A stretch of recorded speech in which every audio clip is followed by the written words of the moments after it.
Bonjour à toutes et à tous, ravi de vous retrouver comme tous les week-ends pour un nouveau Lino Café.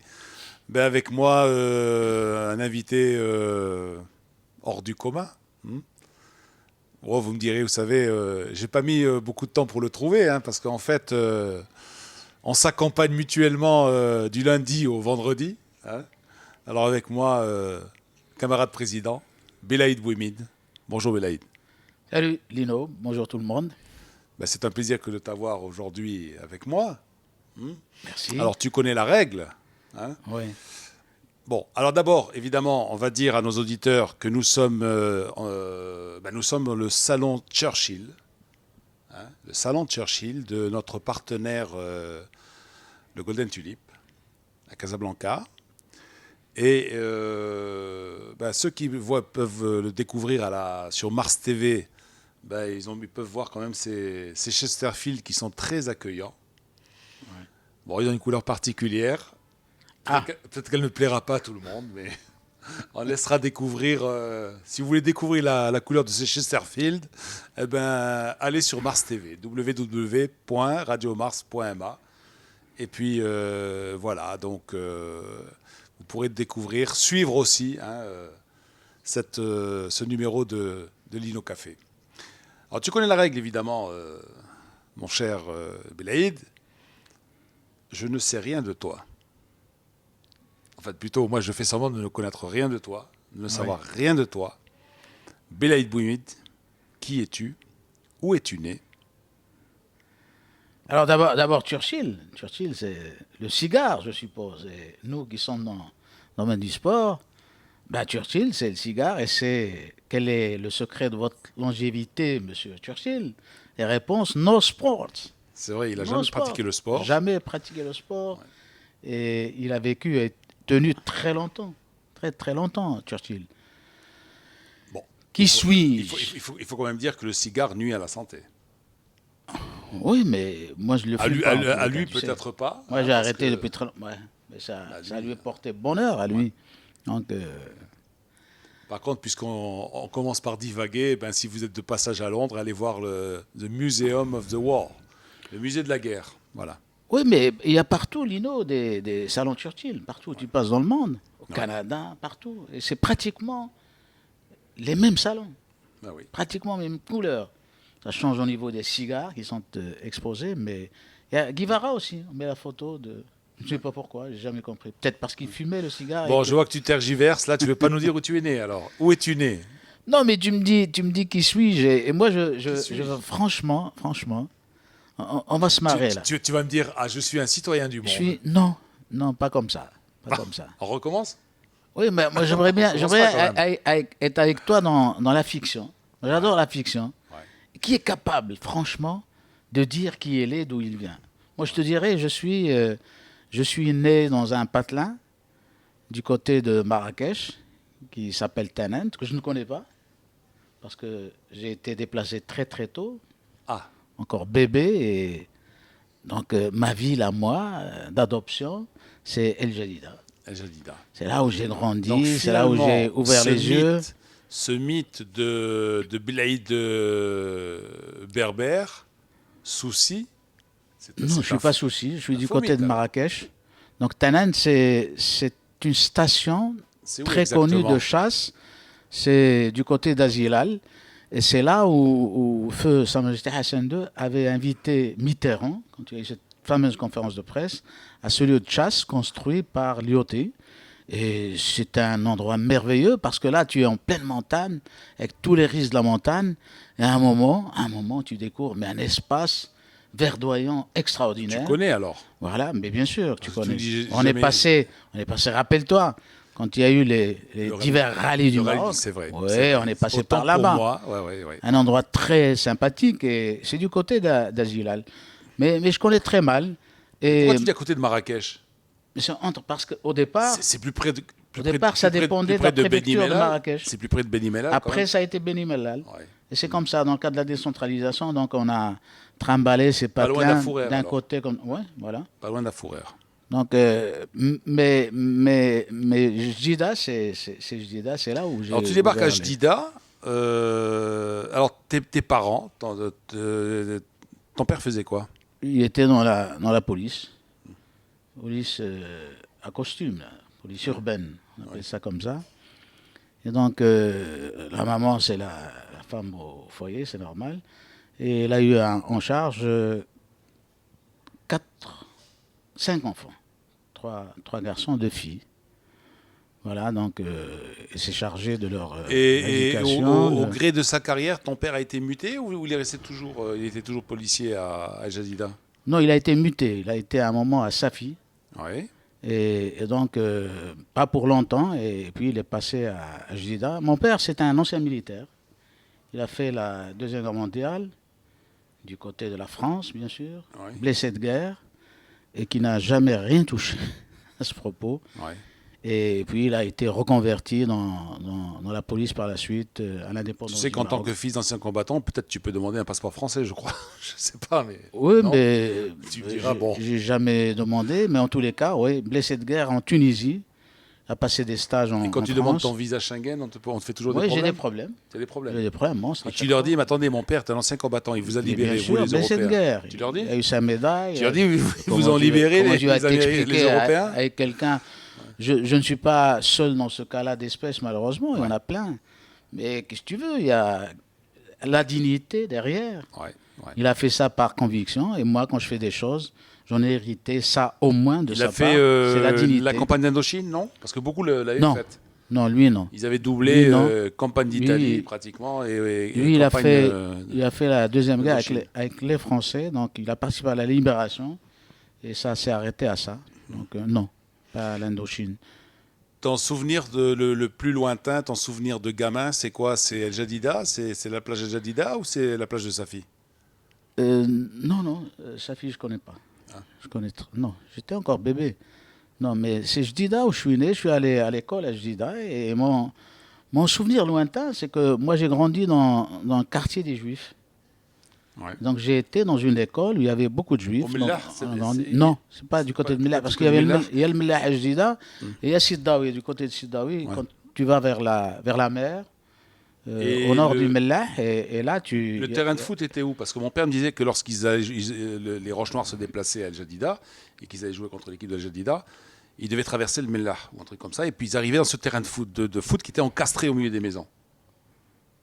Ça serait où alors? C'était Attends voir. Il y en avait un au plateau qui est là toujours, qui porte le nom de Cheb. Cheb qui était ancien joueur de Jdida, ancien responsable matériel du défait à El Jadida. Il y a le stade L'Abdi. Et puis, j'ai pas souvenir d'un autre terrain ouais, où l'on ait disputé ça la remonte compétition quand même, officielle. Peut-être du temps de... ça remonte fin des années 30, début des années 40, Non. ou un peu le truc. Donc, Non, ouais, ça, je tu m'en peux- rappelle tu pas. peux Et pas puis, te souvenir. Comme la mémoire est très bien traitée ouais. chez Ah, nous, mais c'est ce que donc le Walid nous certainement racontait. que... Oui. C'est ce qu'il Alors, me c'est disait, possible. donc, Mais j'essaie d'imaginer pour retrouver à travers le Mellah. un terrain de foot qui était C'est encastré. possible. Alors, il paraît, possible. bon, ils arrivaient. C'est possible parce qu'il y avait beaucoup d'espaces, des espaces sportifs qui sont devenus des espaces verts entre-temps. Et il m'a dit, avec effectivement. leur sac d'équipement, eh ben, ils traversaient toutes ces petites ruelles et ils se faufilaient jusqu'au stade. Jusqu'au stade, il y avait un grand espace en face du Mellah. Oui. Ça aurait pu servir dans le temps, dans les années 30, à la pratique du football. Alors, ton C'est premier possible. souvenir, ta scolarité, ton premier souvenir, c'est Jadida, C'est Scout Léoud. je suppose. Hein, on l'appelle Ah. comme ça. Scout Léoud. Et c'est là où. Parce que alors on avait des enseignants juifs, on avait des enseignants européens chrétiens, on avait cette pluralité culturelle qui peut-être m'a marqué moi personnellement, comme beaucoup d'autres de ma Comme chacun de nous, hein, génération, parce absolument. On a grandi. Et c'était franchement, ça la tolérance. Donc tu ne trouvais pas bizarre que l'autre soit considéré comme on n'y faisait même pas cas. Hein. du tout.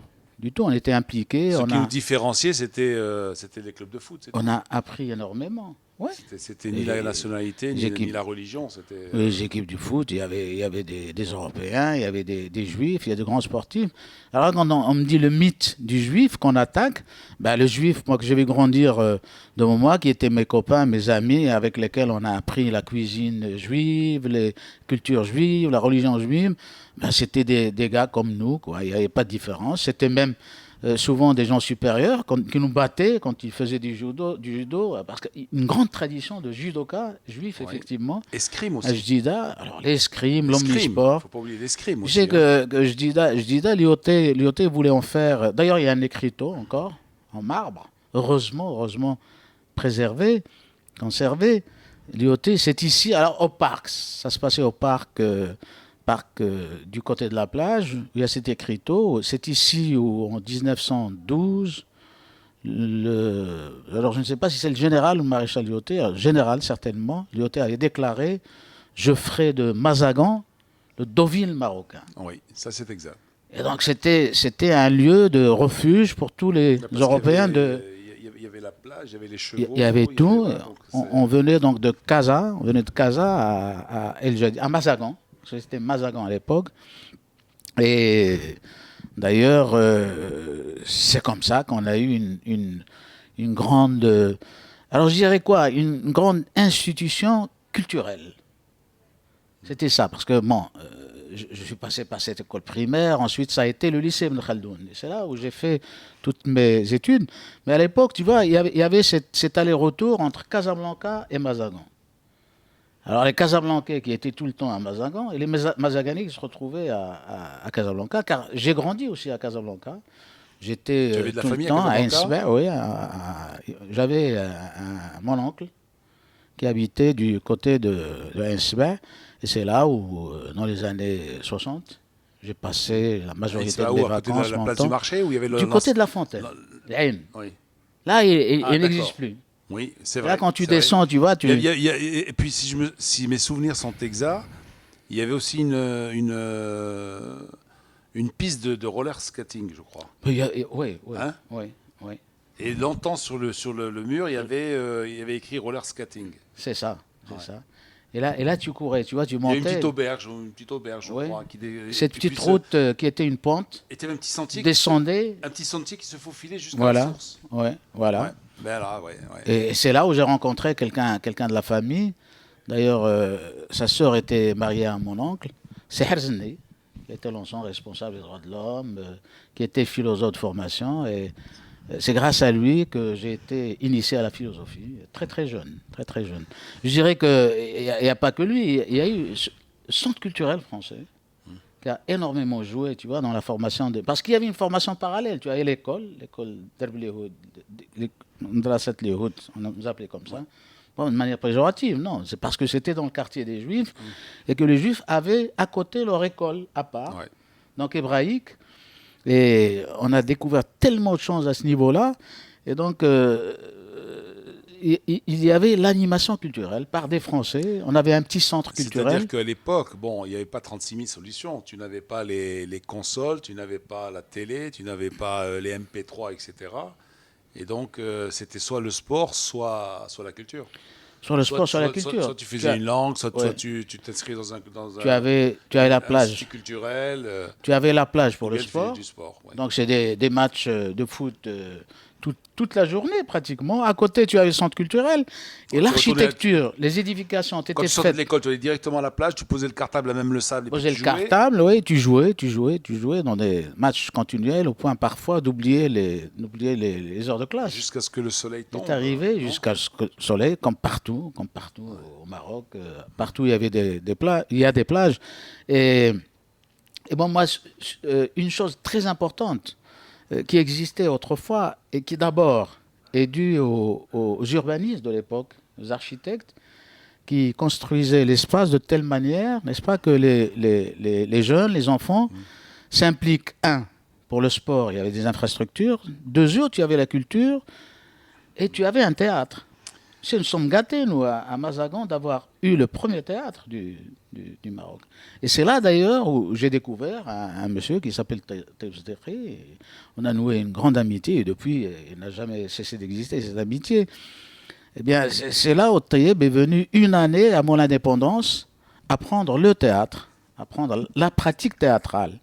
Donc nous, on a vu passer des troupes, on a eu droit à des spectacles de haut niveau. Attention, et c'est pas de la rigolade. Donc on a attrapé le virus et du théâtre et de la culture au centre culturel français, ça s'appelait comme ça. Par la suite, c'est devenu carrément et tout simplement le centre culturel.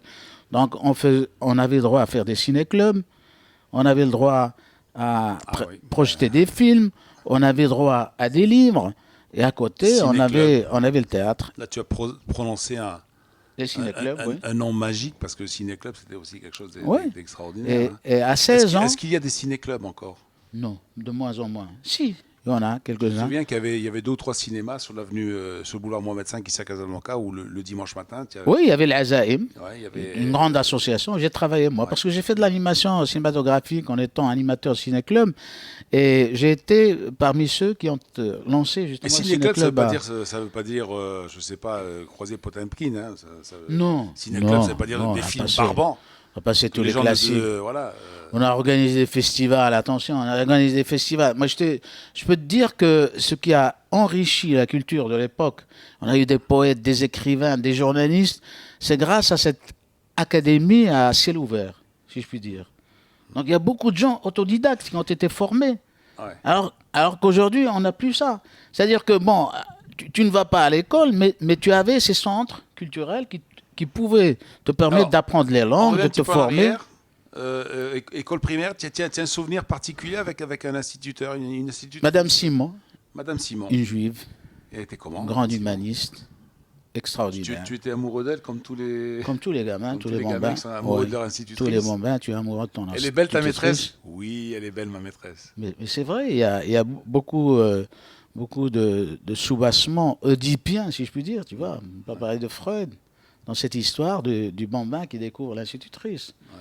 Il faut dire qu'au niveau de l'éducation sexuelle, nous sommes encore malheureusement très en retard par rapport au minimum vital.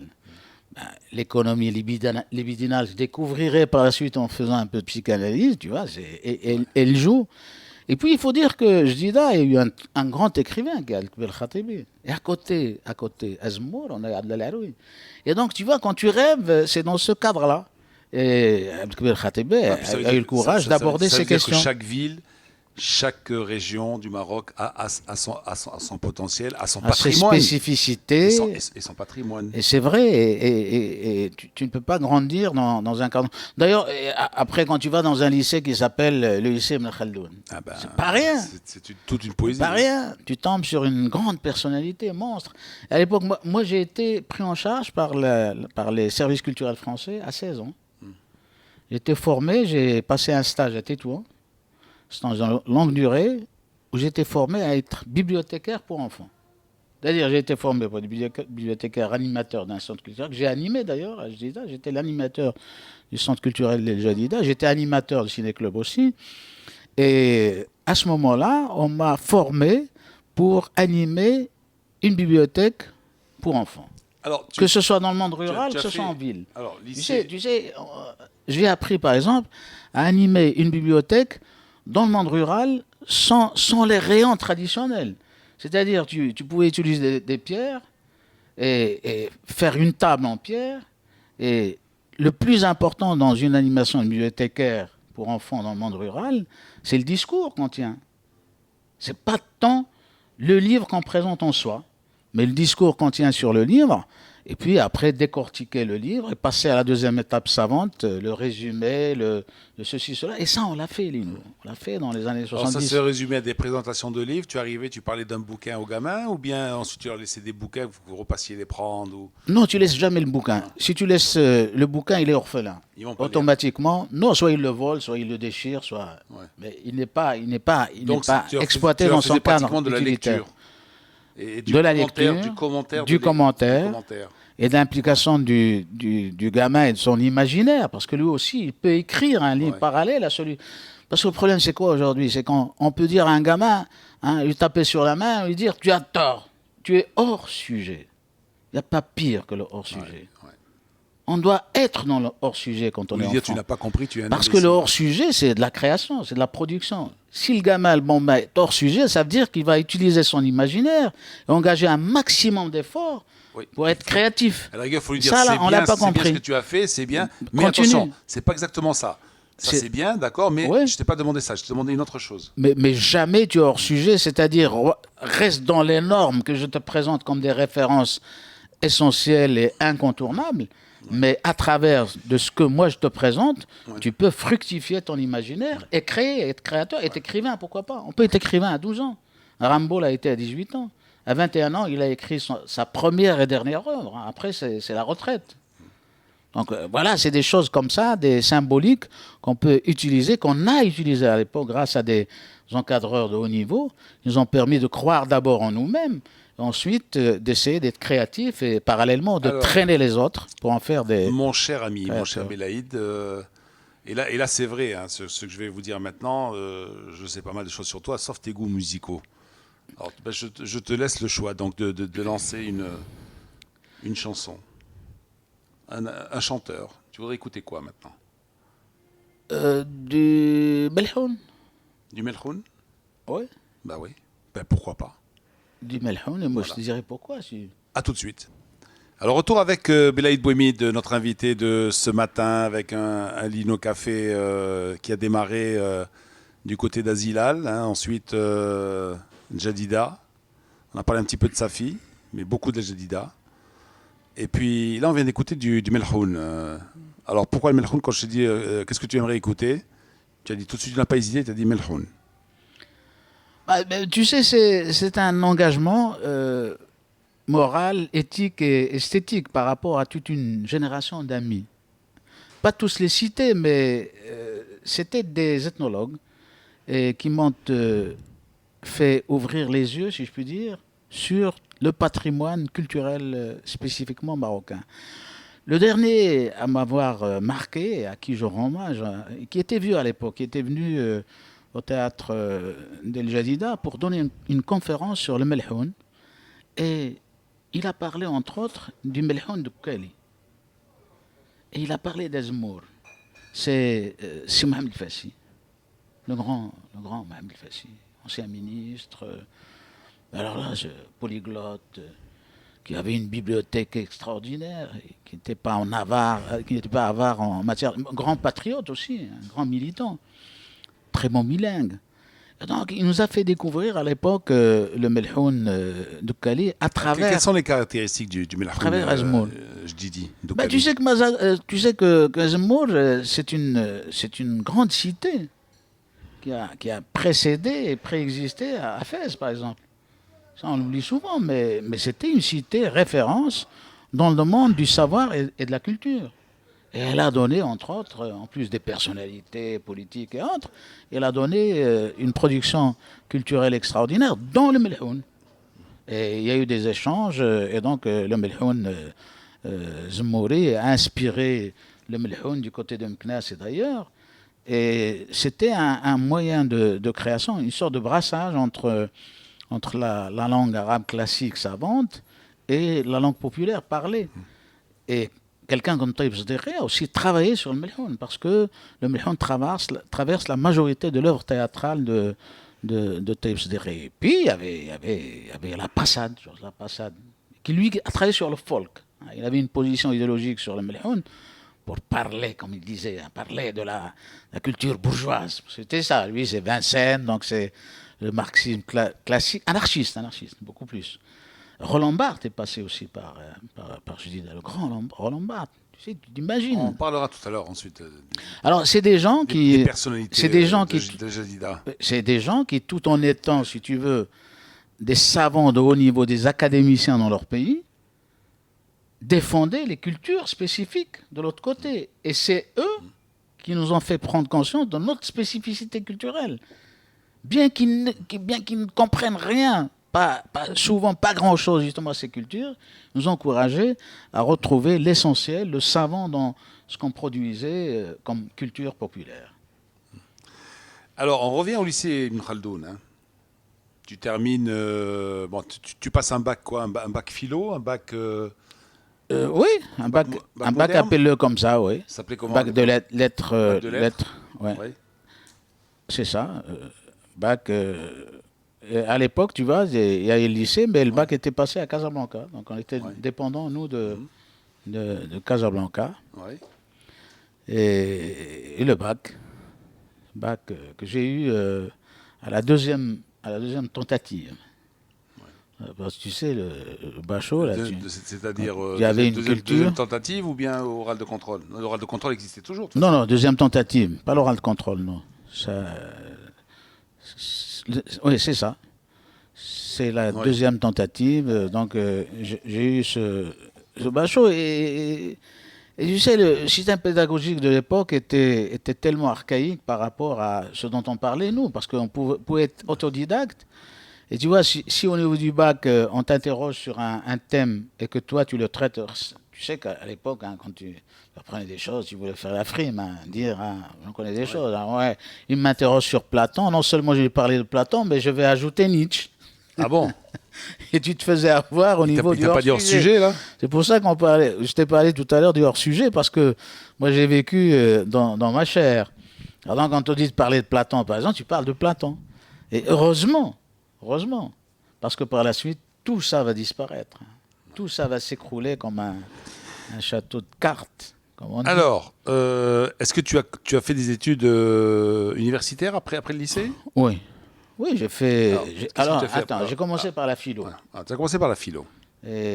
Alors, la philo, comme par hasard, et pour mon grand malheur... Alors, pourquoi philo? Parce que en étant au centre culturel... j'avais beaucoup de livres de philosophie, donc Qu'est-ce que tu lisais en particulier? En particulier, qu'est-ce que tu lisais? De tout. Tu sais que j'avais la bibliothèque à ma disposition. Moi, j'étais gâté. Oui. Je te dis, j'étais animateur, donc j'avais toute la bibliothèque. Ce que je vais dire aux auditeurs. Et moi, je choisissais même les livres, moi, pour les lecteurs. Ce que je vais dire aux auditrices et aux auditeurs.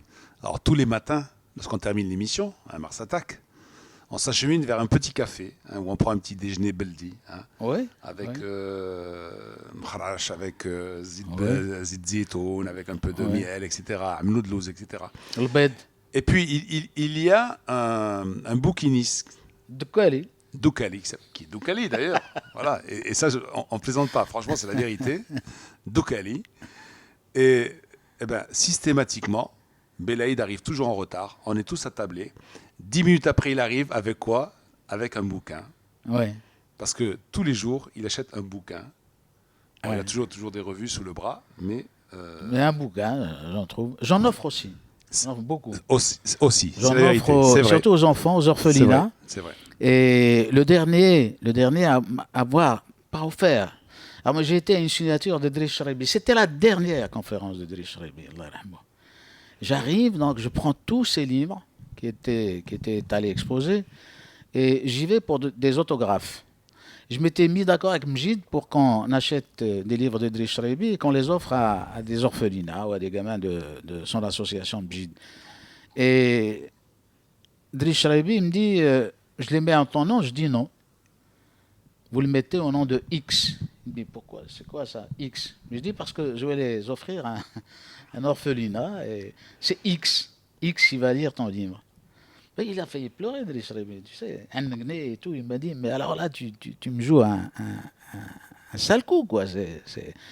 Et donc, moi, j'essaie effectivement d'offrir... Alors, tu fais philo. Alors, philo, ton premier professeur de philo, tu t'en souviens? Oui, mon premier prof de philo... il faut qu'il soit bon, hein, parce que s'il n'est pas bon, tu changes de spécialité. Non, mais tu sais, Abdelghani Marnia, moi, je cite... il a terminé d'ailleurs en faisant une recherche en anthropologie sur la culture populaire. C'était un gros gabarit. Et déjà, lui, il travaillait sur Frantz Fanon, qui nous avait fait découvrir à l'époque. Et il a monté des pièces de théâtre, dont une justement, parce qu'à l'époque, tu vois, c'était l'époque des indépendances. Et Frantz Fanon, en tant que psychiatre, psychanalyste, avait marqué son époque.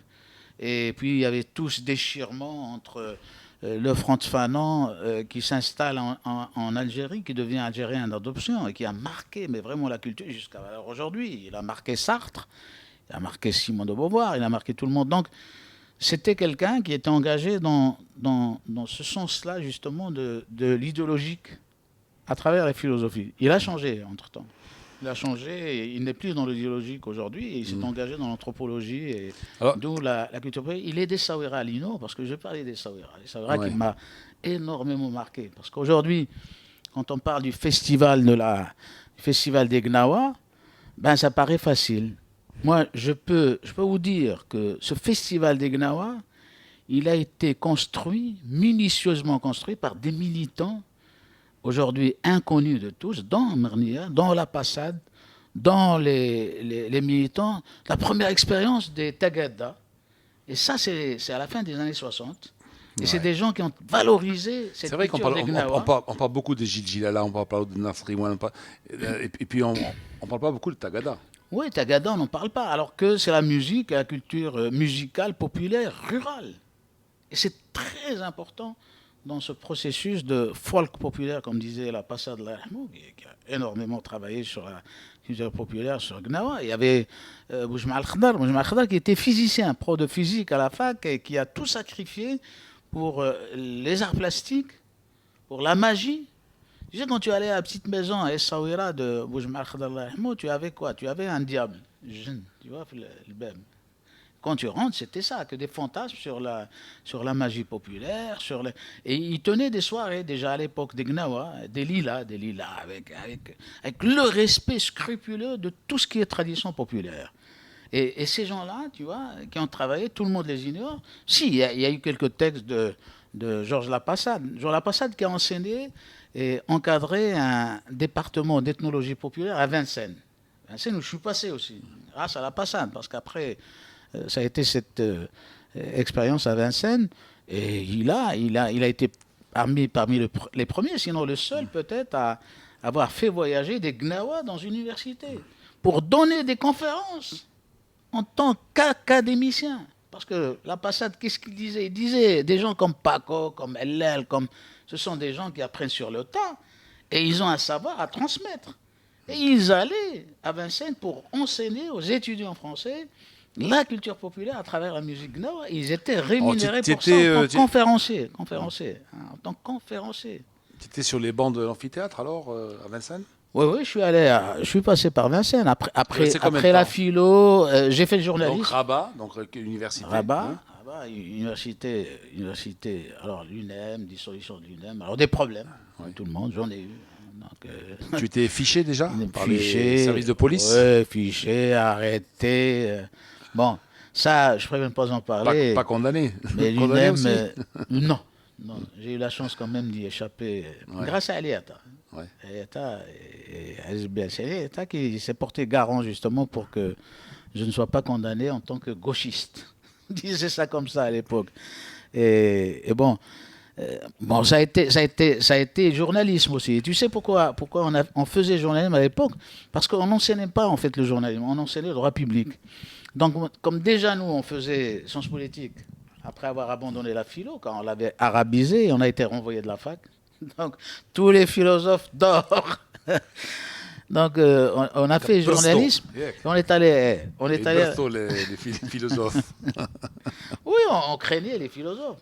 Et on avait ramené beaucoup de frères musulmans à l'époque, d'Égypte, et qui ont tout chamboulé, malheureusement. Je ne vais pas parler de leur expérience malheureuse, mais un jour viendra peut-être où on parlera de ce discours-là qui a intégré le Maroc à partir des années 70 et qui a plongé le savoir marocain. On a fermé l'Institut de sociologie qui était animé par Abdelkouber Khatib qui était mon ami. J'ai eu le droit. Il y avait des profs de maths aussi, qui étaient. Oui, tout le monde. Je me souviens, j'avais eu un prof de maths égyptien, justement. Oui. Zarouka, il s'appelait. Ouais. Prof de maths égyptien. Et, en tous les cas, à l'époque, il suffisait dans la rationalité pour être sacrifié. Mais alors, on a eu droit à sciences politiques à l'époque, on appelait ça comme ça, et journalisme. Et qu'est-ce qu'on a? Nous, on a triché. Pourquoi? Pour avoir 2 bourses au lieu d'une. Donc, il y avait ta bourse de Sciences Po. Et si tu passais le concours de journalisme, tu avais droit à une 2e bourse. Mais alors là, plus substantielle. Parce que la bourse à la fac de droit, c'était 300 dirhams par mois. Et à l'Institut de journalisme, c'était 500 dirhams. Donc, 200 dirhams, on se retrouvait quand même avec 800. 5 et 3, oui. Bah, 800 dirhams. 800 dirhams. Attends, c'était pas mal. Hein. C'était un salaire de. À l'époque, on était les nababs. Hein. C'était un bon salaire. On se permettait des choses, ouais. On se permettait des choses. Oui.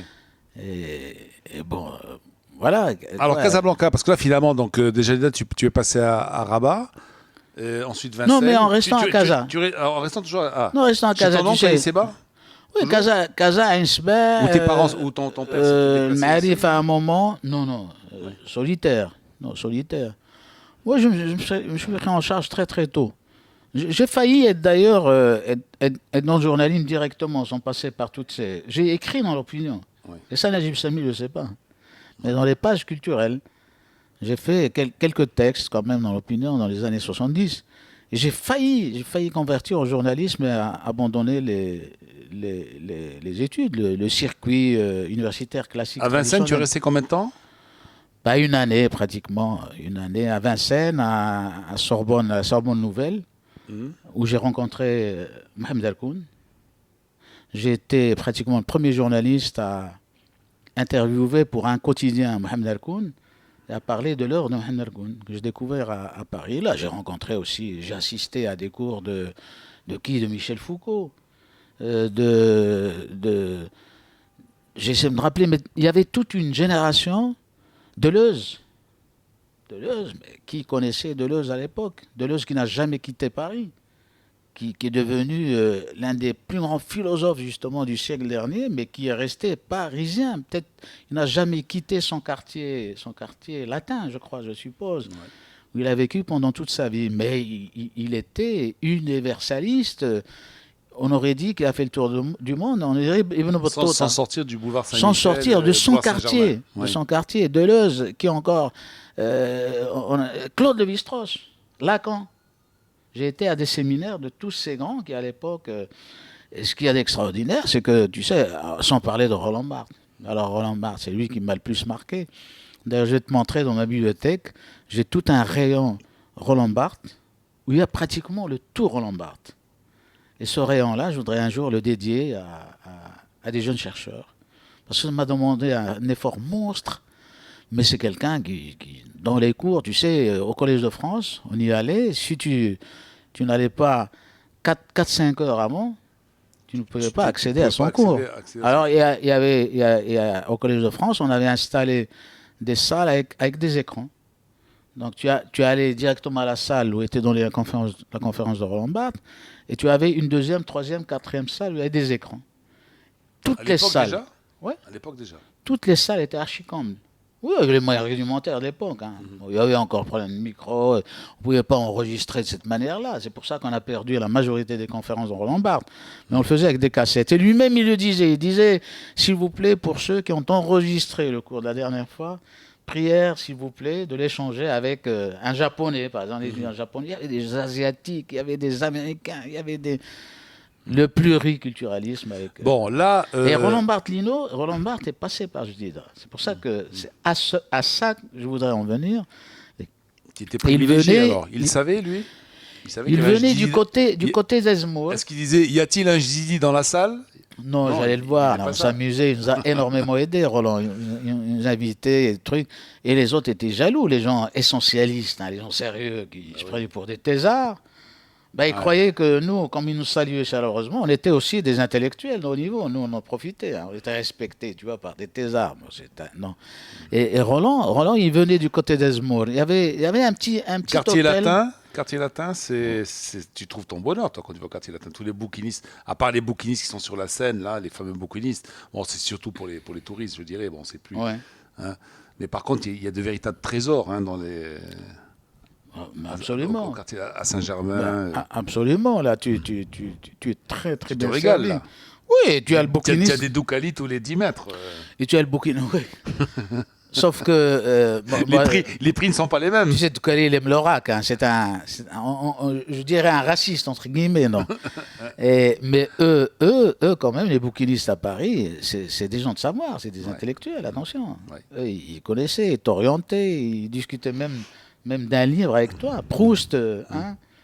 Bon, tu allais en boom à Paris? Est-ce que tu allais en boom à Paris, par exemple?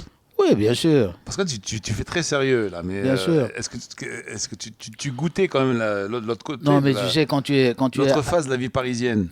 Non, Les cinémas, pas tellement. Tu allais au théâtre? Pas tellement. Théâtre, cinéma. Un peu cinéma, oui. Bon, je dis pas bal musette parce que c'était plus à la mode déjà. On n'avait pas le temps. Tu sais, à l'époque, tu avais beaucoup de problèmes de déplacement pour te déplacer. Et par exemple, quand tu vas chez Harkoun, alors Harkoun, là, chez Mohamed, il nous ouvrait bien sûr son cours, et c'était des cours libres. Et pourvu qu'on s'inscrive et qu'on se présente. Et on a commencé par ça. Alors, quand Harkoun te dit, il te cite le Père Nouya. Le Père Nouya. Le Père Nouya, tiens. Le Père Nouya, c'est le directeur de thèse de Adonis, le grand poète Adonis, libanais. Et on te dit, alors là, avec Rachid, un ami à moi qui est mort, malheureusement, dans un accident du tram, et qui a failli être le fils spirituel et d'Harkoun et de Hallel Senassar, qui à l'époque enseignait aussi à Paris, était à l'UNESCO, mais il donnait des cours aussi à Hallel. Je les ai tous connus, c'est des amis. Hein. Et il me dit le Père Nouya. Donc nous on cherche le Père Nouya, est-ce qu'on peut aller voir le Père Nouya? Donc du côté de la Sorbonne, de l'autre côté. Donc tu te déplaces, tu vas voir le Père Nouya, tu vois le programme. Et le Père Nouya, quoi? Le Père Nouya, c'est un curé qui était à l'université américaine de Beyrouth, qui a enseigné longtemps à Beyrouth, qui est venu à la Sorbonne. Et on a été surpris par le grand savoir de ce grand monsieur Lino à l'époque, mais qui travaillait dans un arabe classique, je t'assure. Ouais. J'en ai jamais vu deux. Et Père Nouya, il traitait de quel thème avec une dizaine d'auditeurs, alors des gens très âgés en plus, alors des gens qui étaient dans le multiculturel. Eh bien, il traitait, figure-toi, cette année-là, du soufisme marocain au XIIe siècle. Soufisme marocain au XIIe siècle. Nous, on n'en revenait pas, mais on se disait, mais chez nous, il y avait des soufistes, des soufis, des intellectuels soufis au XIIe siècle. Et c'était des thèmes comme ça que tu découvrais avec des anthropologues, des sociologues, des ethnologues, des disciplines qui n'ont jamais été enseignées au Maroc. Après l'indépendance, bien sûr. Avant l'indépendance, si. On a eu des ethnologues, on a eu de grands anthropologues, on a eu ce qu'on appelle les orientalistes, de manière simpliste, hein, pour les couler davantage que pour les valoriser. Il y a de grands orientalistes qui ont appris le berbère, qui ont travaillé dans la langue du tamazir chez nous, dans les années 20. Mais maman. Et donc, on a découvert toute cette dimension du savoir sur le Maroc par de grands intellectuels. Alors, Vincennes, Paris, la Sorbonne... Sorbonne Nouvelle. Ton chanteur français préféré de l'époque ou d'aujourd'hui? Enfin, Léo Ferré. Je suppose pas. Léo Moi, Ferré. j'ai été dans du Léo Ferré pendant très longtemps. Parce que là encore, c'est mon prof. Mon prof. Il est d'origine italienne, Léo Ferré. Oui, mais c'est mon prof d'histoire géo qui était marié à une anarchiste. Ouais. C'était du temps du lycée, qui nous a fait aimer, écouter Léo Ferré. Une chanson particulière les anarchistes. Ah oui. Bah oui. Les anarchistes, elle est très belle. Là. On peut écouter ça. Les anarchistes, oui. On peut écouter les anarchistes de Léo Ferré. Ouais. Alors le temps vole avec en compagnie de Belaïd Bouhemid, hein, donc un Belaïd Bouhemid, je dirais non-stop ce matin. Hein. Ouais. Nous sommes à la mi-temps. Hein, à la mi-temps d'un match de hockey qui aurait 4 quarts-temps. Hein. Non, de basket plutôt, parce que le hockey, ils n'ont que 3 tiers-temps, des tiers-temps. Ouais. Voilà, donc on a fait 2 premières parties, 2 deuxièmes parties maintenant. Donc on va parler de...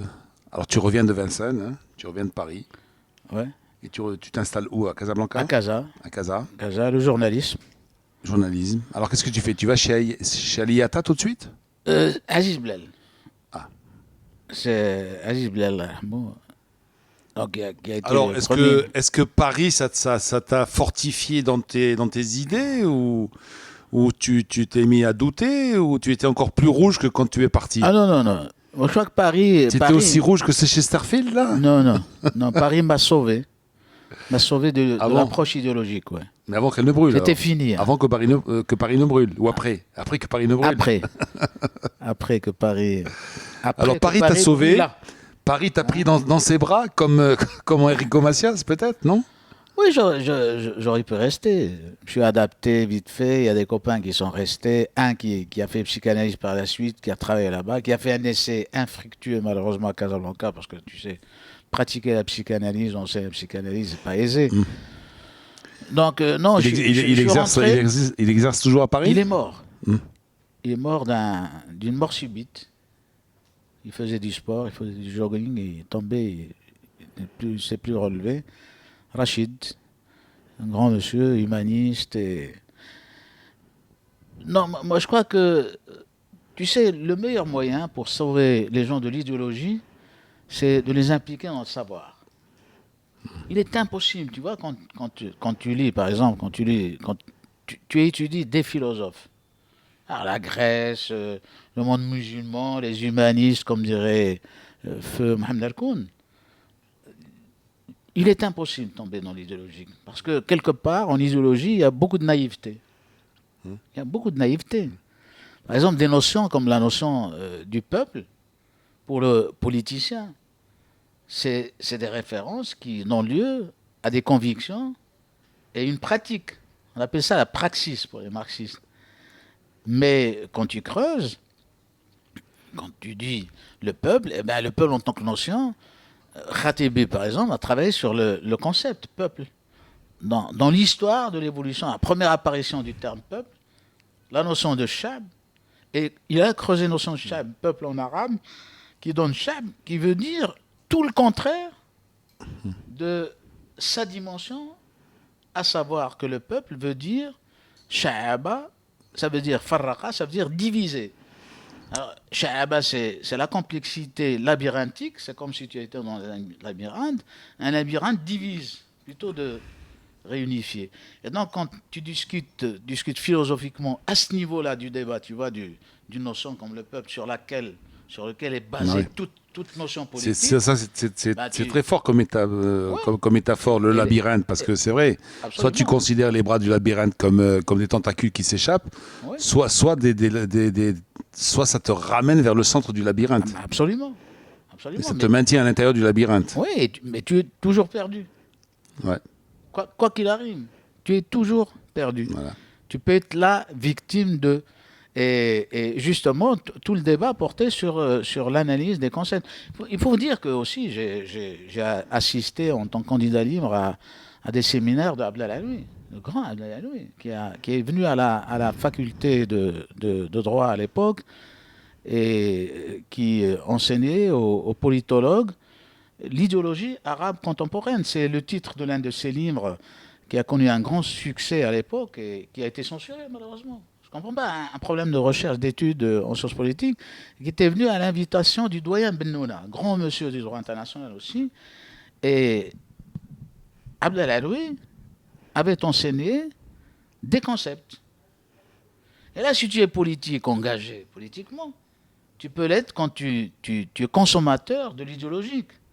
Mais quand tu es en face à Abdel Alaoui qui te dit qu'est-ce que le concept de l'État, qu'est-ce que le concept de la liberté, qu'est-ce que tous les concepts qui sont consommés, tu vois, sans esprit critique dans le domaine de la politique, eh bien, ça devient autre chose.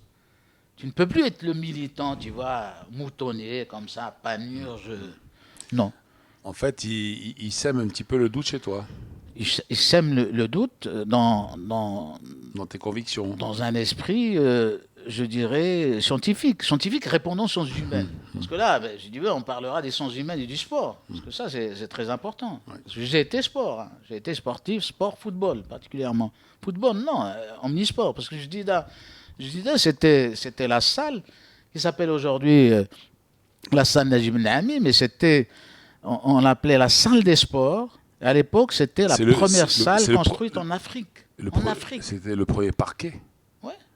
Un parquet extraordinaire. Ouais. Le parquet, parce que les premières salles, c'est pas le tartan d'aujourd'hui. Hein, c'était pas les résines époxydes qu'on met aujourd'hui sur les surfaces des palais des sports. Il y a même une piscine dans cette salle. C'était des parquets laqués, tout ça. C'était étudié. Ça.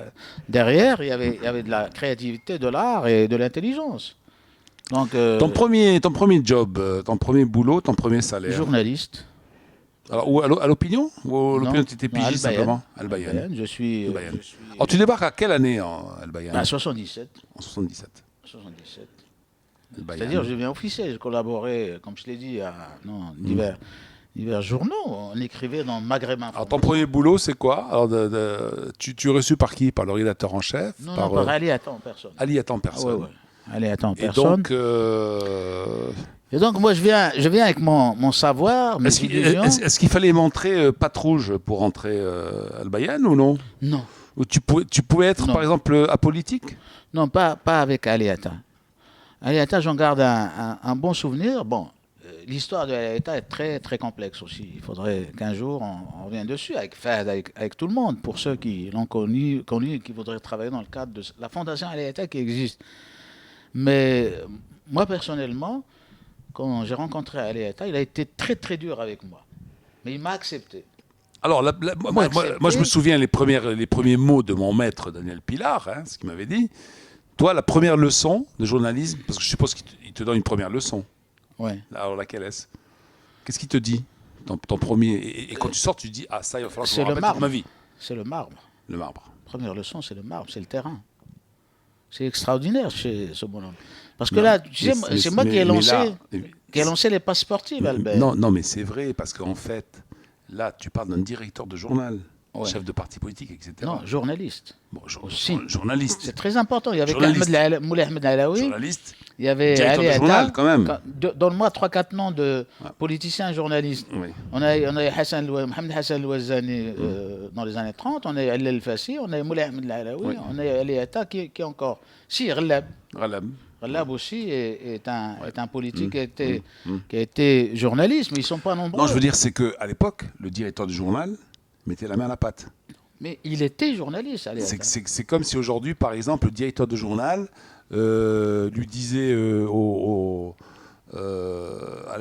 metteur en page, il lui disait, ben lève-toi, moi je vais te voir comment on fait, ou un truc comme ça, tu vois. Oui, mais moi, tu sais, quand il y avait Mbark Tfsi qui est revenu, qui a travaillé à la MAP, qui a été formé en RDA, qui a eu son diplôme, son doctorat, je ne sais encore, en communication certainement. Et il y avait, on était à 3. En fait, ça peut pas se faire aujourd'hui avec les ordinateurs. Non, du tout. À l'époque, oui, ça pouvait, parce que c'était matériel. Oui, mais on travaillait. Une confection qui était beaucoup plus matérialisée. Hein. Mais tu travaillais. Elle était matérialisée par le plomb, par les encres, et tu travaillais 24 heures sur 20. Aujourd'hui, c'est sur un ordinateur. Tu travaillais 20 heures sur 24. Et c'était très complexe à l'époque, c'était très très dur. Il y avait la censure, il y avait des tas de problèmes externes, pression, il n'y avait pas tellement de moyens.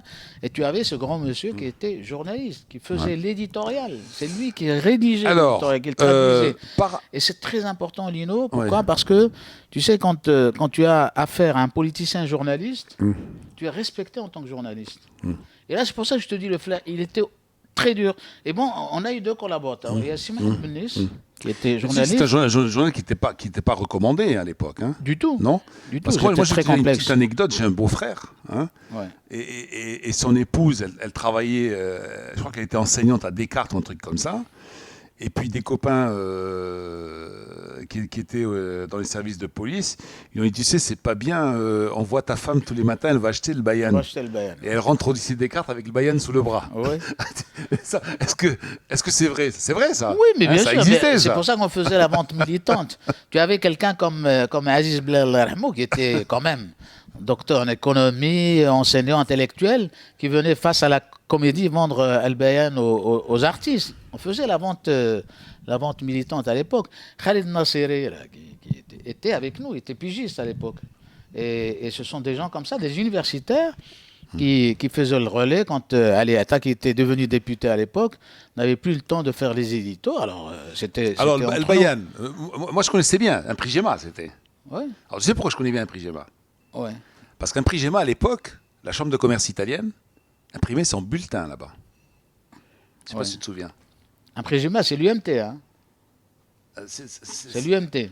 Ah, c'était pas... C'est l'UMT. Non, parce que Al-Bayan a son imprimerie à la Gironde. Non, moi c'est pas un prix Gemma, c'était en face de Manatex. Oui. Mais c'était où? C'était vous. Non, ça c'était l'UMT. Ah, c'était lui. C'était l'UMT, oui. C'est là où on a sorti un grand journal, d'ailleurs, qui est Maghreb Information, avec Zaki Daoud, avec alors attends, mais alors qu'est-ce qu'on imprimait comme journal chez Imprimema Jibril. Imprimema, qu'est-ce qu'ils imprimaient? Ils ont imprimé toute la littérature médiatique de l'UMT. Ouais. Et même les journaux de l'UNFP à l'époque. Et entre autres, ils ont sorti ce grand journal qui s'appelle Maghreb Information. Un premier étage où il y avait le marbre, etc. Et il y avait les bureaux de Al-Bayan au premier étage. Donc c'était votre imprimerie alors? Non, l'imprimerie Al-Bayan, elle est à la Gironde. Mais le marbre, est toujours d'ailleurs. Et le marbre était à la Gironde. Et la rédaction n'était pas au même endroit alors? Tout. Il y avait le bureau de CLI, et puis il y avait monté les escaliers, on avait nos bureaux, on avait aménagé. Bureau, c'est trop dire. C'était des petits espaces, juste une chaise. Les bureaux, tu sais, une fois, Abdelrazak Mekouar est arrivé chez nous au matin du Sahara. Et comme les sportifs, en fait, on était la dernière roue de la charrue. On avait un tout petit bureau, tu vois, tu te souviens. Il y avait Ali qui était en face avec Maroc Soir. Moi, le matin, c'était en face.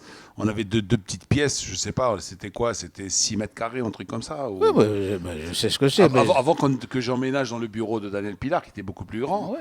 Et alors, une fois, Mekouar pousse la porte et puis il la referme d'un seul coup. Et puis il la rouvre et il me dit « Mais Dino, mais vous êtes des sinistrés !»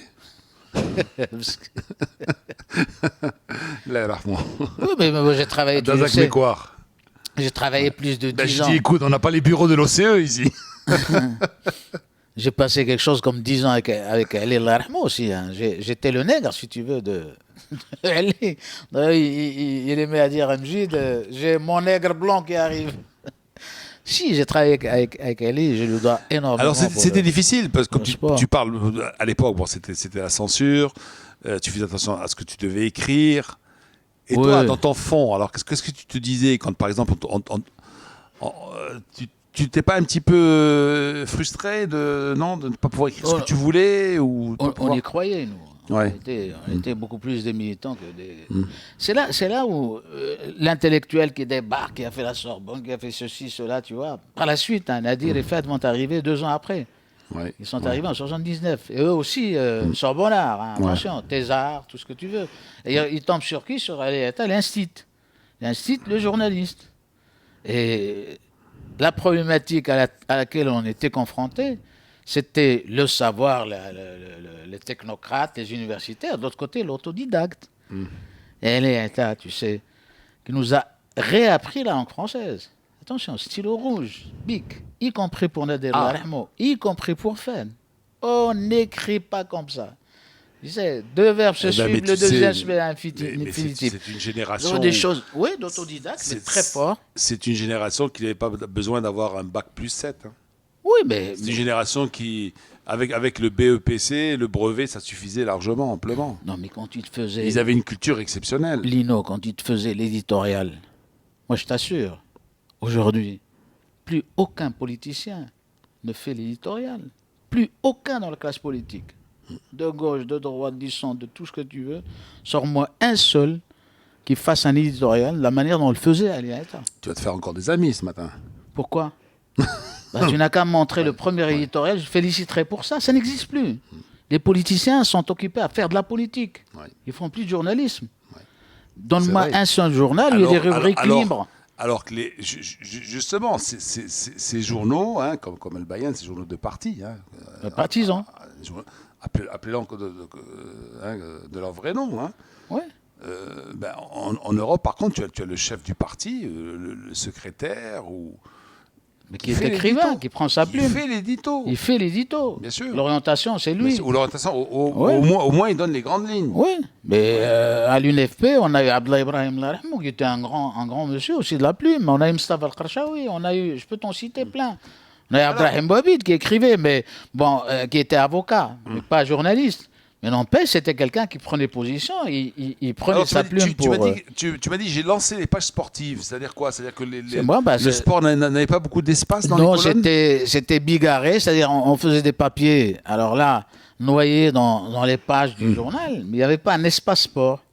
Et donc, on s'est mis d'accord avec Abdelkader Parce Jamali. que la concurrence était lourde, hein, avec Najib Salmi et... Avec Najib, oui. Et puis le matin, et puis l'opinion, l'opinion, c'est le parti de Cerclal, c'est des gens riches. Alors que nous, qu'est-ce qu'on avait? On avait dessous. Mais n'empêche, nous, ça nous a permis, si tu veux, de faire dans le journalisme de proximité. Ce que fait Radio Mars aujourd'hui. La proximité, c'est que tout le monde s'exprime.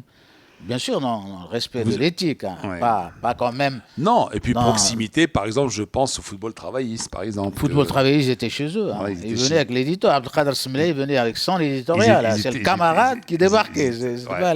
Tu as les gens de... Abdelkader qui... Abdelkader, les travaillistes... Oui, encore que... On lui rend hommage ce matin, un petit hommage à... Abdelkader qu'on a oublié, on n'a pas le droit. Voilà, on n'a pas le droit. Et voilà, un grand monsieur... Énormément fait. C'est au WAC de le faire, c'est le WAC. Au WAC, bien sûr, le WAC est un grand secrétaire général du WAC quand il est mort. C'est un grand Ouidadi. Il a beaucoup fait pour le football travailliste, il a beaucoup fait pour le sport travailliste. Ben c'est lui qui a fait des gens comme et il n'y a pas, je dis pas, il y a pas un petit stade, il n'y a rien qui lui est dédié. Il n'y a pas une salle, n'importe quoi. Le football travailliste est malmené, malheureusement. On n'a pas été en mesure d'organiser un petit tournoi à sa mémoire. Lui qui a organisé beaucoup de tournois en hommage à des personnalités sportives. Et qui organisait les jubilés. Moutkori, le frère l'aîné, c'est lui qui était président fondateur de la Fédération travailliste. Les jubilés, les jubilés. Qui organisait beaucoup de jubilés. Qui faisait venir de grandes équipes, surtout des pays de l'Est. Oui, bien sûr. Ramener les meilleurs, les plus grands, les champions. Les Dynamo de Kiev, les Spartak de Moscou, les Dynamo, Oui, des échanges avec ces pays-là. On a eu les Bulgares, les Hongrois. Et c'est lui qui était derrière le recrutement de cadres, comme Oroz, qui est venu à Jdiza, qui est venu par la suite au Raja. Et il a aidé énormément, justement parce qu'il débrouillait le logement, il débrouillait des tas de subventions de faveur pour recruter ces cadres-là qui ont marqué le football marocain dans les années 60-70. Grand monsieur. Qui a disparu dans la fleur de l'âge, lui aussi. Absolument. Mort subite. Alors, le sport, donc pour toi, c'est quand même quelque chose de plus important que ce que tu pensais, peut-être. Non, c'est-à-dire, j'ai grandi dans le foot. J'ai aimé le foot. Parce que de la philo au sport. Oui, mais moi, je suis tombé sur des ethnologues. Hein. Attention, c'est pour ça que je te dis c'est très important. Pourquoi nous on parlait la dernière fois. Est-ce que dans un journal comme El Bayane, tu n'étais pas plus utile, je dirais, au plan culturel, au plan politique? Je faisais tout. J'étais polyvalent. Déjà, El Bayane, il n'y avait pas de spécialisation. Tu étais à la disposition de CLI. Tu cumulais le secrétariat de rédaction. Non, il a découvert... Tu as fait secrétariat de rédaction? Mais bien sûr, je l'ai fait. Ouais. Et ça, c'est un beau métier. Quand ça, c'est une belle chose, le secrétaire de rédaction, la figure du secrétaire de rédaction. Moi, je l'ai fait pendant 3 ou 4 ans avec Abdelatif Benis, sur le marbre, là. Sur le marbre. Et en fait, c'est moi qui étais jeune, donc tu te sens investi d'une certaine responsabilité, tu vois, parce qu'en fait, tu coiffes pratiquement tout le journal. Oui. Et attends, nous, même si nous étions le matin du Sahara, il fallait faire attention aussi à ce qu'on écrivait aussi, tu vois. Bien sûr. Et attends, lorsque j'étais secrétaire de rédaction, il y avait pas mal de... Des risques et périls, oui. Il y avait pas mal de sujets épineux. Hein. Bon, il y avait toujours le problème de la Palestine, et le problème de l'apartheid en Afrique du Sud, il y avait la sortie du Maroc de l'OUA, il y avait les fautes que tu commettais sur les titres. Il fallait faire attention sur les titres. C'est sur manchette, bien sûr. Voilà, et on a eu. Il y a eu des mises à pied, des licenciements. Tout le boulot sur la rédaction et tout ça, c'est... Et on a vécu ça, et tu sais, au niveau du journal, quand elle est arrivée, il te disait, tu me traduis ce texte. Il avait découvert que je peux faire la traduction du français à l'arabe, de l'arabe au français. Donc il m'a collé cette tâche supplémentaire, traduire les éditos. Et les éditos, c'était avec le frère Khorjni. Frère Khorjni qui était un style, qui est mort dans l'oubli aussi, parce qu'on oublie souvent du côté des cocos. Une fois disparu, on n'en parle plus. Mais c'est quelqu'un qui... D'ailleurs, le frère, il était dans la résistance du mouvement national. Et c'est quelqu'un qui connaissait le Coran à fond et qui maîtrisait la langue arabe, mais pas la langue journalistique.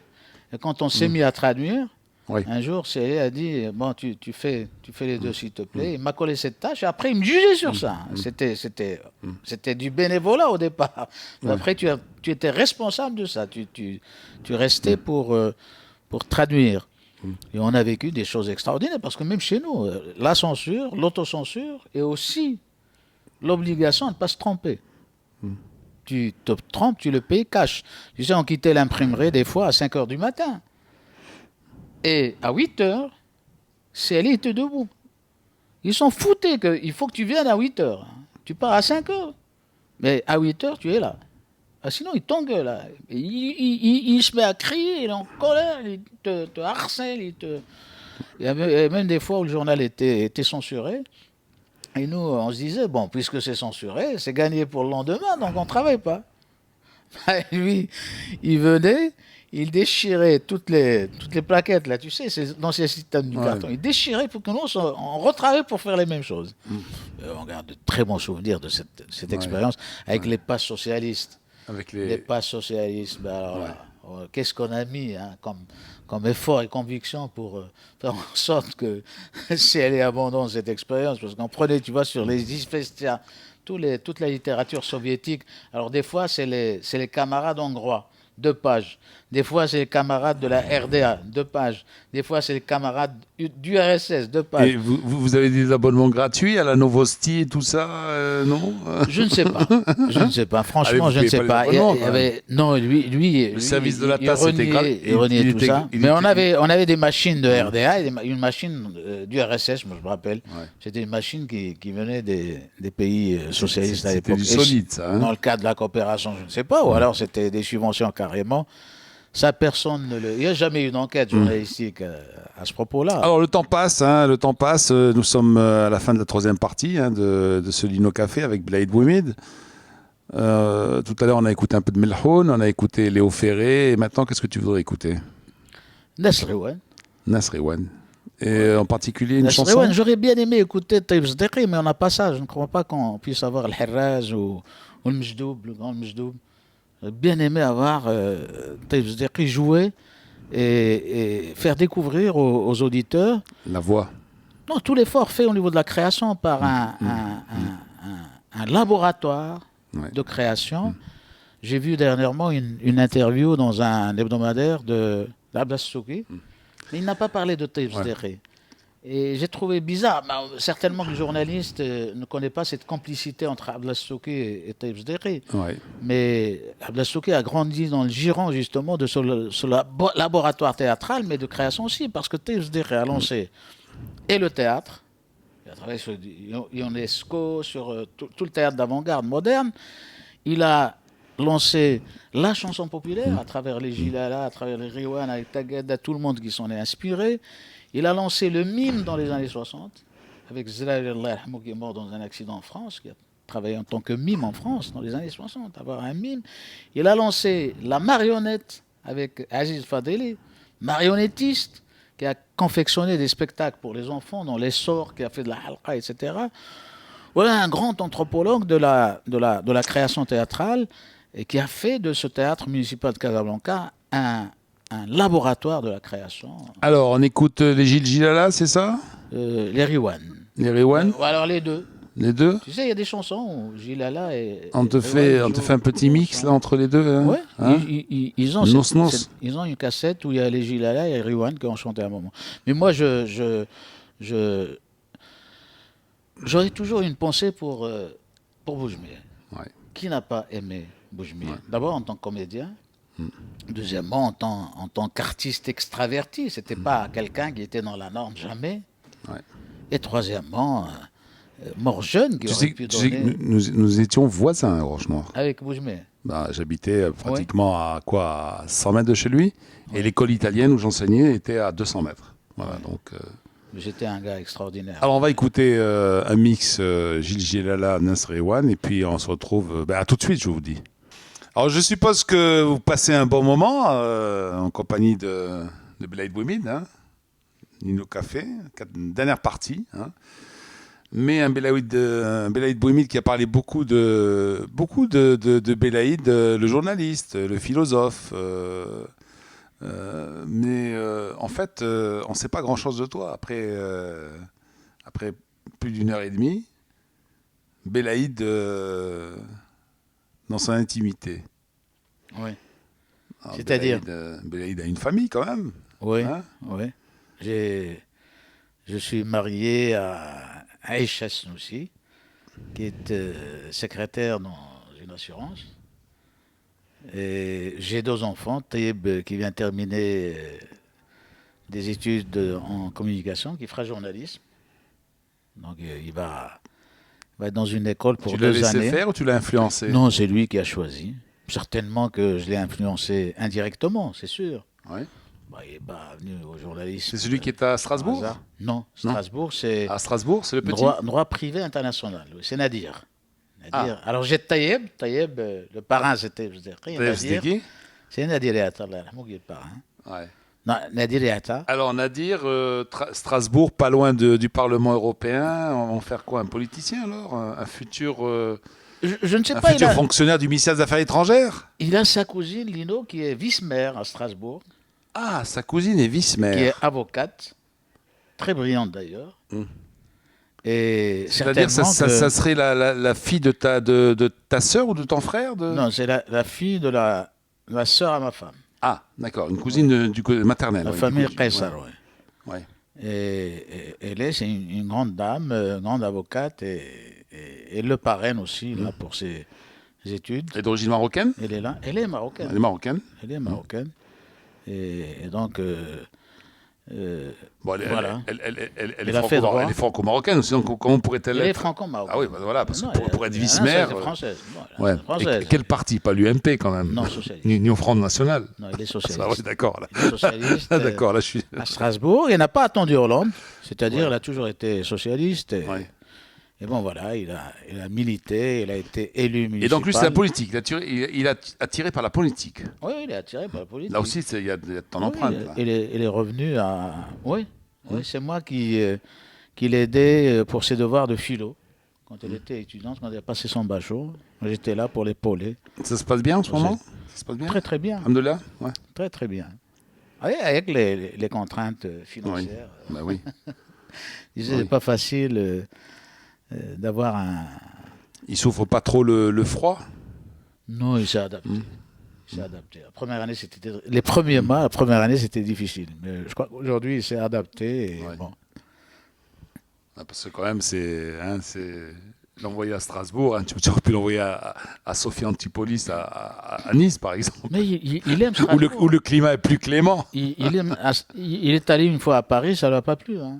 Ouais. Il préfère Strasbourg Ouais. à Paris. Et puis l'Allemagne est à 2 pas. Il traverse le L'Allemagne Rhin. est à 2 pas. Il traverse le Rhin. Il va en En Allemagne fait, souvent. il a 2 pays pour le prix d'un, quoi. Oui, mais moi j'aime bien. Moi j'aurais bien aimé être là-bas pour apprendre l'allemand. Oui. Cette langue que je trouve admirable, merveilleuse, dont je connais des bribes. Moi, je suis anglophone. Et puis les Alsaciens sont quand même sympas. Hein, on sympathiques. pense qu'ils sont renfermés, mais en fait, ça ne l'est pas. Non, c'est des gens sérieux. Et il habite au quartier juif, à Strasbourg. Donc, il marche sur les traces de son père, alors.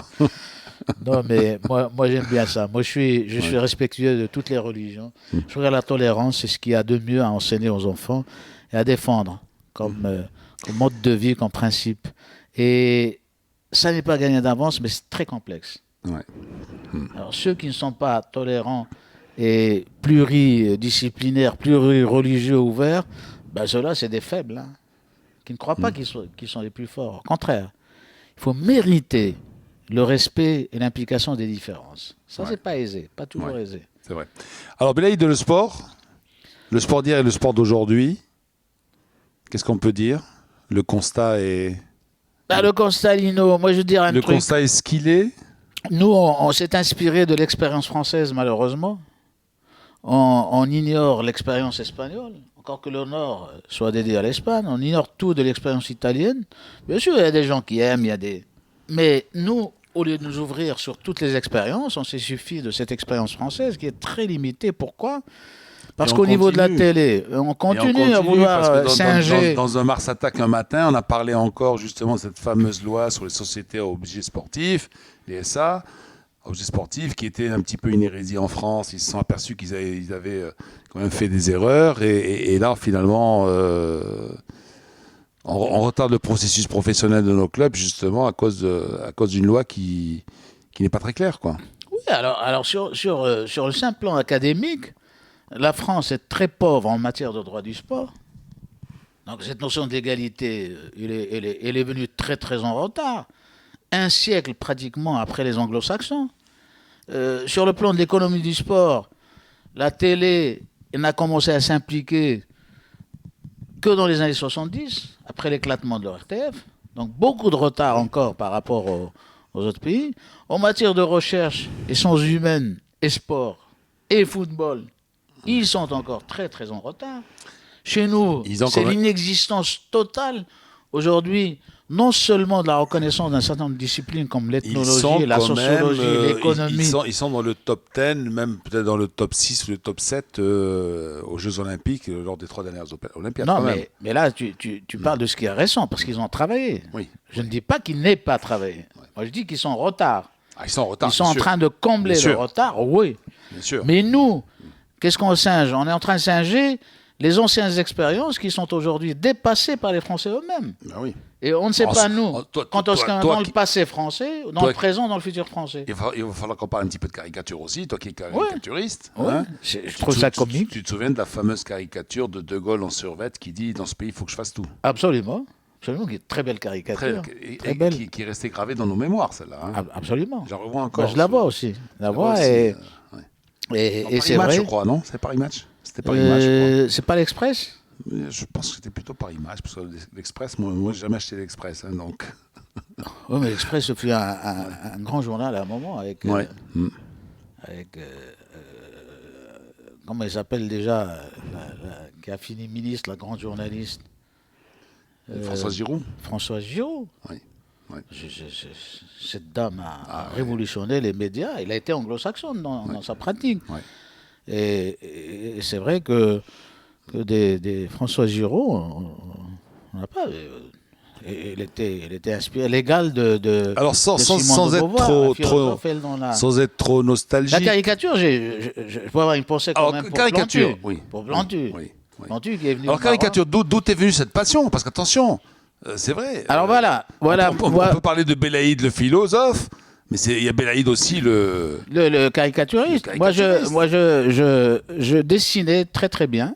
J'étais un bon dessinateur. Et au départ, je voulais être artiste peintre. Est-ce que ça s'apprend, le dessin? Non, mais attends, pour les arts plastiques, si, tu peux apprendre les arts plastiques. Tu peux être plasticien caricaturiste. Ça existe aussi. Ouais. Mais être caricaturiste, c'est un monde à part. Ça n'est pas que le dessin de presse. Donc c'est inné aussi. Il faut que tu observes bien. Quelque part, absolument. Quelque part, c'est inné. Quelque part. Et puis c'est la culture générale aussi. Ça, c'est pas. J'aime pas dire ça comme ça, sinon on risque de décourager des enfants à apprendre la caricature à l'aimer. Si tu dis c'est inné, donc c'est le génie. Je ne crois pas en la théorie du génie. Une grande partie. Bon. Disons qu'il y a des prédispositions à faire de la caricature. Et le charme de la caricature, c'est que tout le monde peut être caricaturiste. Tu sais, la caricature, c'est pas que le dessin à charge, qu'on appelle, tu sais, la gueule, etc. Tout le travail fait en production, ça peut être un trait. Je me rappelle que j'ai vu des caricatures dans les temps modernes. À un moment, il y a les dictatures en Turquie. C'était des caricatures très schématisées. Tu avais un demi-cercle qui voulait dire dictature, donc le bourgeois avec sa grosse bedaine. Et de l'autre côté, tu avais un trait droit. Et c'était, si tu veux l'exploiter, etc. J'ai vu des dessins comme ça, avec des petites légendes. Et puis, en fait, c'était tout dans la bulle. C'était tout dans la bulle. Ouais. Et l'approche du dessin de presse, tu me diras, mais c'était quand même un essai en impliqué. La caricature, c'est la satire, c'est l'humour, c'est beaucoup de choses. Et c'est l'interpellation d'une société sur sa capacité à admettre et la critique et l'autocritique. Ouais. Une société démocratique, c'est une société qui admet la caricature. Bon, maintenant, il y a tellement de scandales autour de la caricature, avec tout ce qui se passe en Occident sur la religion musulmane. Mais jusqu'à présent, est-ce que les caricaturistes se sont exprimés à ce propos? d'un côté, tu as le grand silence des caricaturistes. Alors, il y a une initiative qui est partie de Plantu, je crois, qui réunit oui, Plantu qui a son association. Il a une 200 association. caricaturistes à travers le monde, voilà. Ouais. Donc, il a Plantu. C'est quoi? C'est pour se donner un code d'éthique ou pour ou plutôt Oui, moi moi je me rappelle, Plantu n'était pas venu. Il devait y être. On a été, ça remonte à une quinzaine d'années, à Malte, avec tous les caricaturistes du monde. Et on avait débattu justement de ce problème d'éthique, caricature éthique. Est-ce que l'humoriste peut tout se permettre? Ouais. Est-ce qu'il peut, il peut rire avec tout le monde, pas avec n'importe qui, comme disait l'autre? Et est-ce qu'il n'y a pas finalement une éthique, celle de la presse, qui imposerait aux caricaturistes à ne pas franchir un certain nombre de limites, des lignes rouges pratiquement admises par les caricatures même. Donc c'était un thème extraordinaire. Et qu'est-ce qu'on a fait? On a opposé un caricaturiste israélien, un caricaturiste palestinien. Et le thème c'était sortez dans une caricature, dans un dessin qu'on a tous fait. Avec nous, le créateur de Batman, qui était venu, qui est mort aujourd'hui. J'ai même un dessin de lui qui est extraordinaire, Batman, le premier Batman. Et donc, chaque caricaturiste avait pour mission de sortir les clichés négatifs, clichés racistes, pour parler comme ça, clair, sur l'autre. Donc l'Israélien avait à dessiner une caricature, à penser comme un Palestinien pour dire de mauvaises choses sur l'Israélien, et vice-versa pour le Palestinien. Et on a eu droit à des dessins mais extraordinaires. D'ailleurs, c'était le thème de l'exposition. On est reparti pour dire la caricature devrait répondre à un certain nombre, à une éthique. On n'a pas le droit d'insulter, on n'a pas le droit de provoquer, on n'a pas le droit de beaucoup de choses. Il faut respecter les religions, par exemple. Que le musulman respecte la religion chrétienne, que le chrétien respecte la religion musulmane, etc. Qu'on respecte les juifs, leur religion, que les juifs respectent aussi les musulmans. Qu'on ne tombe pas dans le nez, c'est le nez. Le juif, c'est le nez. Donc c'est ce qu'a fait l'Israélien quand il a fait la caricature du Palestinien pour lui dire, j'existe, moi, voilà les clichés que tu me colles. Et l'autre, c'est la barbichette. Et c'est le tonneau de pétrole, etc. Donc il y a des clichés dans la caricature qui ne relèvent pas de la création caricaturale, parce qu'il faut aller au-delà. Ah oui, Freud a travaillé sur ça. Freud a un très beau livre qui s'appelle Le mot d'esprit. Il parle de caricature. Il y a un subconscient au niveau de la caricature, de la création de caricature. Mais ça, c'est des théories sur lesquelles on peut débattre et pas en finir pendant des heures. Seulement... Parmi moi, il me vient l'idée maintenant, parmi les nombreux gadgets que tu peux trouver à Bruxelles ou dans les capitales européennes, genre Strasbourg, etc., il y a tous ces gadgets qui vont du simple drapeau européen en passant par le cendrier, etc., etc. Et alors, il y a le tableau où il y a une caricature qui définit chaque Européen. Oui. Voilà. Ça, par exemple, c'est des référents l'Italien qui parle avec les mains, alors on dit, voilà, ou le grec qui répare un ordinateur avec un marteau, tu vois, donc... Oui. En fait, ça pourrait être offensif, tu vois, offensant pour chacun d'eux, mais chacun d'eux, se dit, après tout, nous sommes faits comme ça. Oui, ils sont faits comme ça, pourvu que ça soit problématisé dans la tête des gens, qu'on soit critique. Il faut admettre la critique quand elle est critique, quand elle est valable. Et puis la caricature, c'est quoi? Quand tu ris, et te fait rire ta caricature. Et c'est là où vraiment ça devient de l'art, parce qu'il faut convaincre celui qui est caricaturé d'en faire un décor chez lui. Et dire, voilà une belle caricature de moi. Tant que tu n'arrives pas à ça, ça va être difficile. Il y a beaucoup Alors, on va terminer par parler un petit peu de sport. Donc, on va pas verser dans la nostalgie. Qu'est-ce que tu aimerais retrouver dans le sport d'aujourd'hui qu'est-ce que tu aimerais retrouver d'hier? Qu'est-ce qui manque aujourd'hui du sport d'hier? Tu sais, les analyses du sport te diront que le sport est éphémère et c'est ça qui fait sa force. Le sport d'hier n'est jamais le sport d'aujourd'hui. D'abord parce qu'il est générationnel. Et si tu as l'Arbi Mbarak, tu n'auras plus jamais l'Arbi Mbarak. Tu auras quelqu'un d'autre. D'ailleurs, toute la polémique autour de Messi, autour de Maradona, autour de Pelé, autour de Garrincha, dont on parle peu, mais qui était un monstre aussi du football, qui a énormément apporté au football. D'autres, en Espagne et partout ailleurs dans le monde. Mais l'éphémère, c'est l'aujourd'hui, c'est l'ici, c'est le maintenant. Après, tu ne peux pas... franchement, tu vois, pour interpeller le sport, et là, on est en train de créer une petite cellule de réflexion et de travail au niveau de l'université. D'ailleurs, Radio Mars a été impliqué, et tu es impliqué. C'est celle de penser les sources humaines et le football au Maroc, à Casablanca et ailleurs. Quoi, les sources humaines? Voilà, nous sommes dans un cadre où on se dit à chaque fois, on ne cesse de nous critiquer les uns les autres pour dire, mais pourquoi on fait pas l'histoire du football marocain? Mais est-ce que d'abord on a des historiens? Oui. Nous sommes que journalistes. Et nous n'avons aucune formation d'historien pour faire l'histoire du sport. Il faut d'abord apprendre les méthodes de l'enquête, les méthodes du travail sur les archives. De la recherche et tout ça. Hein. La recherche des archives, de documentation. L'interpellation de beaucoup de choses. Et là, quand on veut combattre le hooliganisme, mais on n'a pas de sociologue du sport. Est-ce que ce n'est pas Internet qui a tout tué? C'est-à-dire que Internet, dans un premier temps, peut-être... Est-ce qu'il y a des documentalistes encore Il y a beaucoup de facilité, Lino. Il y a beaucoup de facilité. Parce que maintenant, on te dit c'est un poste à supprimer parce que tu vas sur Internet et puis tu trouves tous les palmarès des Coupes d'Afrique ou d'Europe, ce que tu veux. Mais il n'y a pas que ça. Alors qu'avant, le documentaliste, tu lui disais sors-moi le palmarès, par exemple, du 100 mètres olympique. Aujourd'hui, tu vas sur Internet, tu le trouves. Je disais, pour les chiffres, les statistiques, c'est indispensable. Mais ce n'est pas ça l'histoire. L'histoire, c'est autre chose, c'est les bonhommes. Oui, tu vas pouvoir broder à partir des résultats déjà. Mais tu peux reconstruire l'histoire. Tu peux reconstruire l'histoire du 100 mètres. Ça aide, par exemple. C'est une accumulation indispensable, ça viendra. Si on parle du 100 mètres, par exemple, on serait en difficulté si on devait demander à quelqu'un sors-moi la chronologie du record du 100 mètres au Maroc. Bien sûr, mais c'est ça le problème. C'est-à-dire que les statistiques peuvent servir à alimenter un travail d'abord de restitution historique, sociologique, économique, de témoignage, de reconnaissance. Et plus tu travailles, plus tu creuses. Et là, est-ce qu'on est, nous, armés pour faire ça? Non. Non, parce que l'université marocaine, même au niveau du droit, tout à l'heure, ce matin, on parlait sur Mars Attack du côté juridique d'un certain notion avec un légaliste, avec quelqu'un qui est un notaire, donc qui connaît le droit au niveau du contrat. Qu'est-ce qu'un contrat? Qu'est-ce que le droit et les obligations de chacun?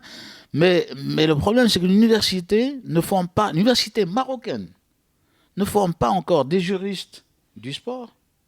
Il y a des juristes qui sont formés à la fac. Il y a le droit, on sait le droit du sport, le contrat, le ceci et le cela, droit administratif, droit international privé public, histoire des idées très limitée. Mais jamais on ne s'est dit, mais il faut des juristes du sport. Tu peux dire la même chose pour l'histoire. Et le drame, c'est que nous sommes pauvres, orphelins en sociologie, en ethnologie, en anthropologie. Et alors que quelqu'un comme Christian Bramberger a travaillé sur les stades en France. Il y a beaucoup d'anglo-saxons, j'en connais plein. Hein. Maintenant, il y a toute une bibliographie sur ces chercheurs des sciences humaines qui ont aidé la police et l'État anglais, dans la lutte italien, contre le hooliganisme. Oui. Dans la lutte et le règlement, justement, de ce problème du hooliganisme. Ce sont les sociologues qui ont travaillé pendant 10 ans, faisant des enquêtes de terrain. En Belgique aussi, il y a eu beaucoup de collaborations avec certaines ONG. Oui. Voilà, qui faisaient beaucoup de développement humain par le sport. Absolument. Des ONG de proximité dans des quartiers qui étaient plus ou moins chauds, hein, et qui ont aidé justement ensuite le ministère de l'Intérieur, etc., à prendre des mesures à juguler la violence dans les stades, et ils l'ont résolu, ce problème. De la violence. Ouais. Ici, on mythifie, on est dans la mystification totale, on continue à le faire. Et chacun croit pouvoir, à travers ses fantasmes, régler le problème. Alors, le problème, il est d'origine sociale. Et sociale, il faut aller aux sources. Moi, je ne sais pas. En sport, je vais te poser une question sportivo-sportive. Sportivo-sportive. Qui est aujourd'hui capable de nous parler du système de jeu du Père Gégaud? Personne. C'est quoi le Père Gégaud en tant que technicien? On dit Dakadra, on dit ceci, cela. Quel est le technicien aujourd'hui? Entraîneur. Nous, on ne s'ingérera jamais dans les affaires des techniciens à 100%, mais quel est le technicien aujourd'hui qui est capable de me dire quels étaient les choix tactico-techniques comment jouer le grand WAC de la triplette, bien sûr, par exemple. Derrière, il y a tout un comment jouer technique. Le Raja de Petchou. Voilà. Comment jouer les phares de Bamous. Et voilà par des exemple. questions de fond. Et là, tu peux dire, nous avons une école et un héritage, une reproduction de tout le système. Ça, on ne le pense jamais. puis les intellectuels, Lino, les intellectuels. Ben, des gens qui viennent discuter avec toi et ils te blâment sur un certain nombre de choses. Tu lui dis, monsieur, est-ce que tu as jamais été dans un stade? Non. Dis, toi, tu es un sociologue, tu vas pas dans un stade de football. Mais c'est quoi ça? Être sociologue, c'est aller partout et à la foule. Et travailler sur la psychologie de la foule, travailler sur... le football, c'est une deuxième religion, qu'on le veuille ou non. La religion, il y a le spirituel, il y a... Il y a quand même, moi je sais, bon, j'ai des amis qui sont chirurgiens plutôt que, je sais pas, avocats ou qui ont cette préoccupation de... Oui, qui vont au stade, qui s'intéressent, Ah, qui suivent d'accord. le championnat. Ah, d'accord, qui sont supporters, qui sont... Voilà, c'est-à-dire qu'en fait, bon, même... Oui, voilà. bien sûr. Mais qu'on ne me dise pas, je suis intellectuel, je suis chercheur, je suis écrivain, je fais de la littérature, je fais ceci, cela, je suis artiste, et je ne connais pas les stades. Oui. Ben, tu es artiste, il y a des murs dans les stades. Il y a des galeries dans les stades. Il y a énormément de choses à découvrir dans un stade où il y a une économie ludique. Il y a tout un imaginaire où les gens fantasment sur un joueur, sur une équipe. Et qu'est-ce qu'on peut dire aujourd'hui sur la gouvernance du sport? La gouvernance du du sport sport aux sportifs? Oui, pourquoi pas, mais ça, c'est Mais le principe sacré. Mais quand on dit le sport, ça dépend quoi, ce le qu'on sport entend par ça. sportif Ça veut dire quoi? Quel sportif aussi? À l'exclusion des autres? Parce que Avec justement, l'implication de tout le monde. quand on autour dit du le sport au sportif, ça veut dire quoi? Ça veut dire que c'est parce que tu as battu un record du monde, tu peux être un bon dirigeant? Non. Non. Platini n'a jamais été un grand entraîneur. Non. Mais il faut créer les conditions de l'implication de toutes les énergies, y compris celles des anciens sportifs, mais aussi des gestionnaires et de ceux qui peuvent apporter un plus au sport. C'est là où on pourrait créer une dynamique qui implique tout le monde et qui rentabilise un travail collectif. Parce que finalement, c'est quoi le football? Le football, c'est un jeu collectif. C'est ça les valeurs réelles du foot. On joue en groupe. On ne joue pas individuel, ça n'existe pas. Bon, il y a bien sûr les ballons d'or, il y a des gens qui sortent de l'ordinaire, mais ces ballons d'or, sans le collectif, ne pourraient jamais marquer. Mais si, tout seul, il ne peut pas à lui seul jouer contre une... Alors, cette notion du collectif disparaît quand il s'agit de traiter du sport pour régler les problèmes du sport. Nous avons des génies, des petits génies qui te diront « Ah, attention, le président ». Et ça devrait disparaître du football. Alors, en conclusion, Belaïd Bouimid, est-ce que tu as des regrets? Parfois, le matin, quand tu te rases, regardes à la glace, tu te dis, finalement, je suis un homme heureux. Ou tu te dis, tiens, peut-être j'ai raté ça, ou peut-être j'aurais pu faire ça. Ou... Oui, quand tu es seul face à face avec toi, qu'est-ce que tu te dis? C'est un choix. Moi, je me dis, j'ai choisi de faire ça. Si je l'ai payé cher par rapport à certains gains dans la vie, c'est que je l'ai mérité. Et si je l'ai mérité, c'est parce que j'ai fait ce choix-là. Et si c'était à refaire, je le referais. Je ne regrette rien de la vie.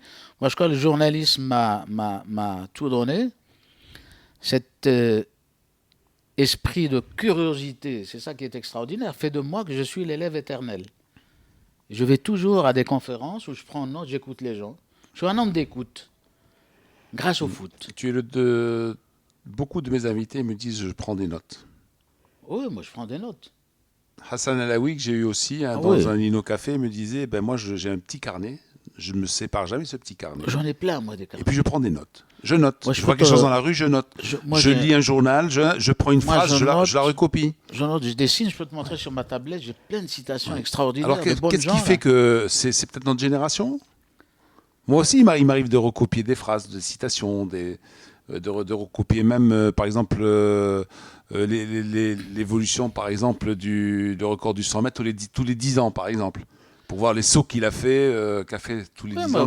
Je suis d'accord avec toi. Tu sais, moi, je crois en ce qu'on appelle, les psychosociologues appellent la personnalité de base. Ouais. La personnalité de base, tu vois, c'est une personnalité collective. C'est-à-dire qu'on grandit dans un environnement, on est formé. Et c'est pas qu'on a été formé justement dans ce cadre-là d'ouverture, de mais ça tolérance, serait pas de l'insatisfaction finalement, et de savoir qu'en fait, on est peut-être les derniers des Mohicans ou...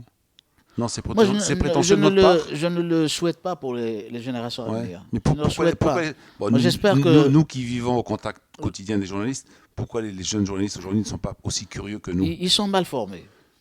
Ils sont mal formés, mal informés.